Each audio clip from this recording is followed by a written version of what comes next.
Okay guys, welcome back na naman sa aking YouTube channel, no? So ngayon pag-uusapan natin yung ating updated stats.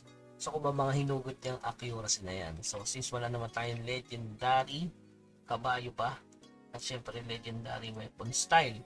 Pero ang importante kasi dyan, matapos mo yung Tower of Trials level 40. Kasi sa February 18, baka baguhin nila yung regarding sa Pioneer Badge. From 37k, gagawin nilang 30k. So, kailangan mo makatapos ng Tower level 40 based sa aking computation. Aabot siya ng 30,400. Kahit ang tapusin mo lang sa repeatable. Ito, 40-39. Pakdawan mo to.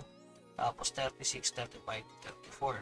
So, overall, 30,400. Kung papalitan nila yung Pioneer Badge regarding sa mga epic item from 37k to 30k. Pero kasi meron dong tatlong changes eh. Yung huli is gagawin nilang 21k. Kaya pwede ka kahit at least dito sa 35 floor based sa computation mga boss ha. Pero kung hindi nila babaguhin yan, kailangan mo tapusin itong 41 floor. So, ilan nga kailangan dito ng stats? Based sa computation ko guys, dito kasi natapos ko to ng 535 ECC and depth.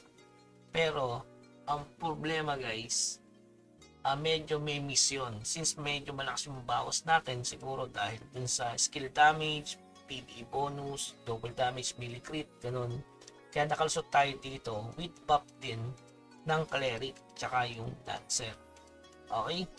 So pagdating naman dito, kailangan mo at least 560 at may additional sigurong extermination. So medyo mahirap kasi yung ganitong accuracy ay hindi pa natama.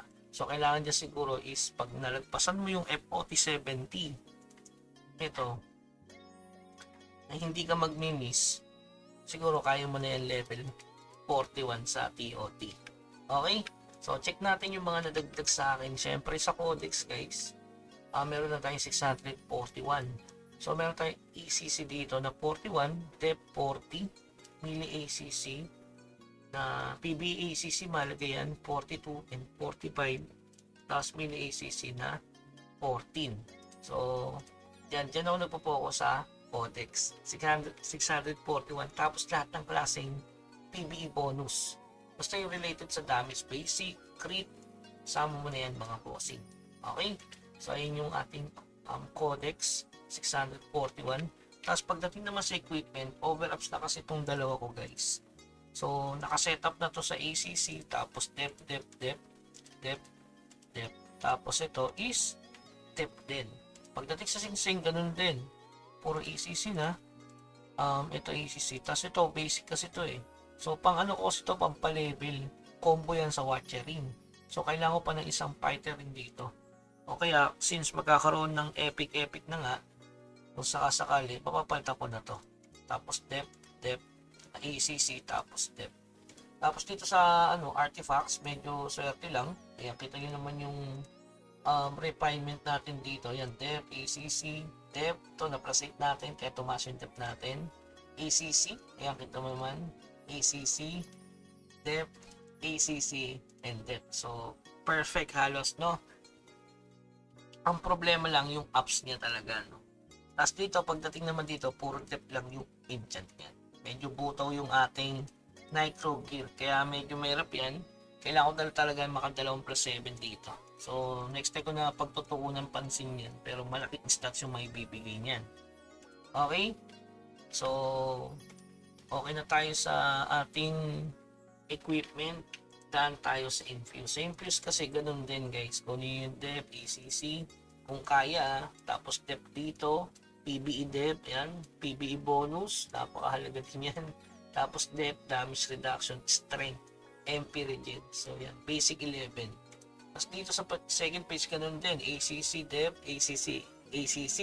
Ito, ACC depth, ACC guys. Ito yung nice ko na kasi ito eh, medyo lang. Tapos dito ACC, since ito meron damage negation, maganda rin yan. Pero kung makukuha mo itong depth plus 4, mas goods din. Okay?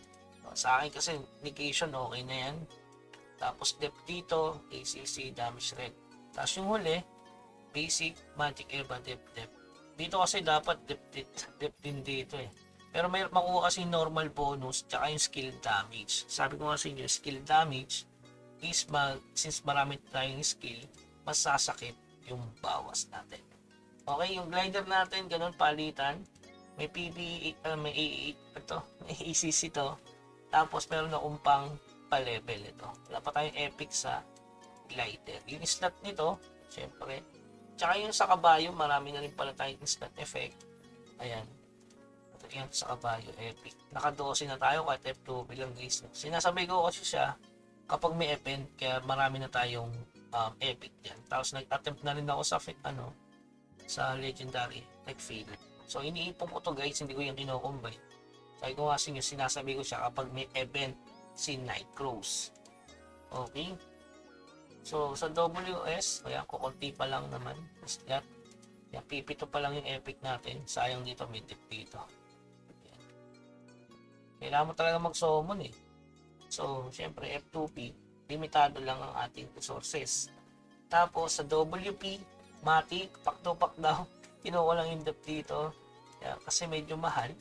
Pwede mo kasing magastos yung more yun sa ibang bagay. O kaya yung diamond sa ibang bagay mga boss. Okay?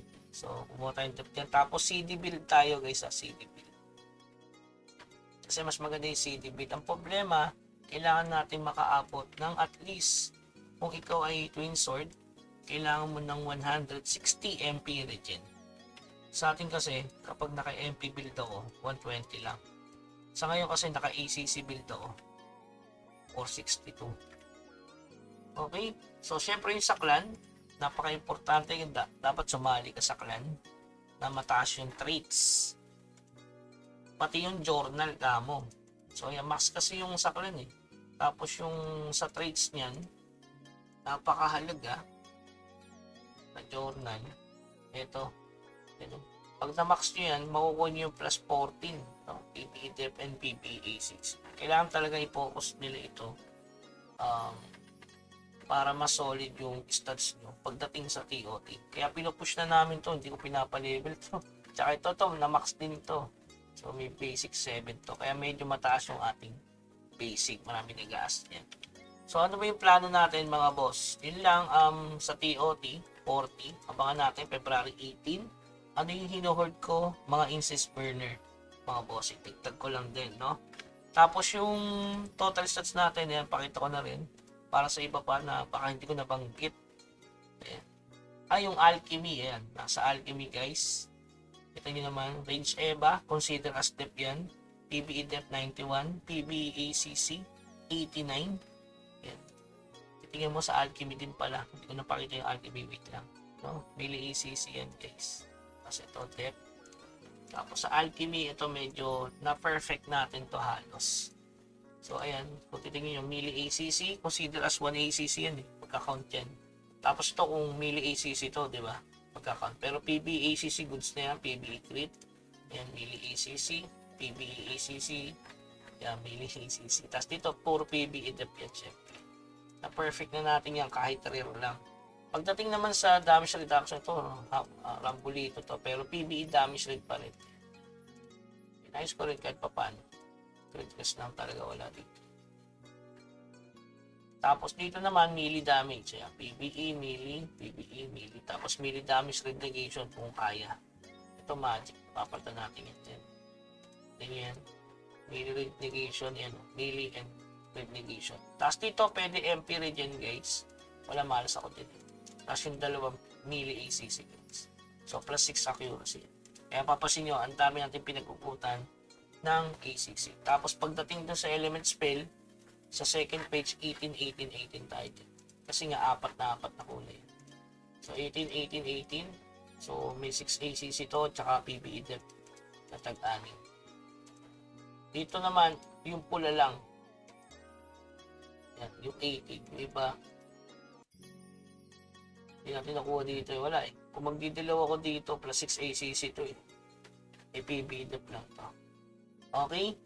So, yan. Yan yung total ng ating full set as of today. So, ano ba plano natin? Alcantara build. Pero, yun nga, overalls, mas maganda. Unahin natin yung shoulder. Tapos kung first epic mo, sa TOT kukunin ko ring, pwede rin, or belt, para sa damage reduction since per season na yung epic natin, mapupuno ng epic yung item natin soon. Kaya abangan na lang natin yung 30k tsaka yung 21k sa TOT. Mangyayari yun guys kasi nasa patch note naman yun. Regarding sa tower level 40, ayan, panoorin nyo. Mula 38 yan to tower 40. Ito, nasa taas na guys. Okay, so yun lamang guys. Sana sagot ko yung mga tanong nyo. Hanggang sa muli, paalam.